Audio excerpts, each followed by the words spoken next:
You know, there is one resource people spend every single day. Not money, not time, not even energy. Calm. And the strange thing is, almost no one treats it like a resource. It's seen as background noise, something you either have or don't.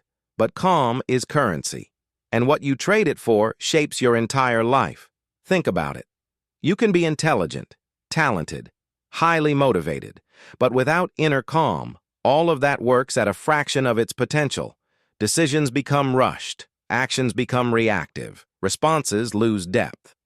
Calm isn't about being relaxed. It's about the quality of your relationship with reality. When you're calm, you see more. Not because the world changes, but because you stop jerking yourself around inside. Most people live in a state of constant micro-panic. Not obvious, not dramatic, quiet. A background urgency that never fully turns off. Something to catch up with, something to fix, something not to miss. And that's exactly how calm gets drained, little by little, every day. The biggest misunderstanding is thinking calm comes after everything is settled. In reality, nothing settles without calm.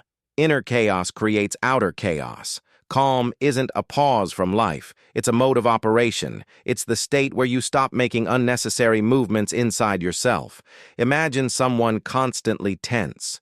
They tire faster, make more mistakes, lose orientation easily. Now imagine the same person with calm inside. They do less, but with precision. They speak less, but with impact. They react later, but more intelligently. That's why calm is the most underestimated resource. You can't show it, you can't measure it, you can't prove it, but it quietly determines everything. Calm is access to yourself. When it's there, you don't just hear fear, you hear intuition.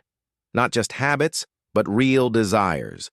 Without calm, inner noise drowns out everything. People think they lack motivation. What they really lack is inner quiet, so they can hear where they're actually going. Calm isn't withdrawal from life. It's the point from which life starts organizing itself. And here's something important. You don't create calm. You don't force it. You don't squeeze it out. You simply stop wasting it on endless mental replay, on control, on imaginary problems, on internal arguments with no conclusion.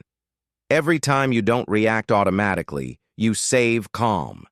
Every time you don't get pulled into someone else's urgency, you save calm. Every time you let a situation unfold just a little, you save calm. And slowly, your entire way of living shifts. You stop living from tension, from haste, from fear. You start living from clarity. Calm doesn't make life dull, it makes it accurate. Less drama, more alignment. You fight less, prove less, waste less energy on the unnecessary. And one day you notice that many things start falling into place on their own. Not because you became passive, but because you stopped interfering. If you feel tired without a clear reason, it may not be physical. It may be that you've been living too long without calm. This video isn't about becoming a calm person. It's about stopping the habit of trading your calm for the illusion of control. If this resonates, watch it again. These ideas don't land all at once. Subscribe to the channel if you want to live not faster, but with precision. And remember, anything is possible.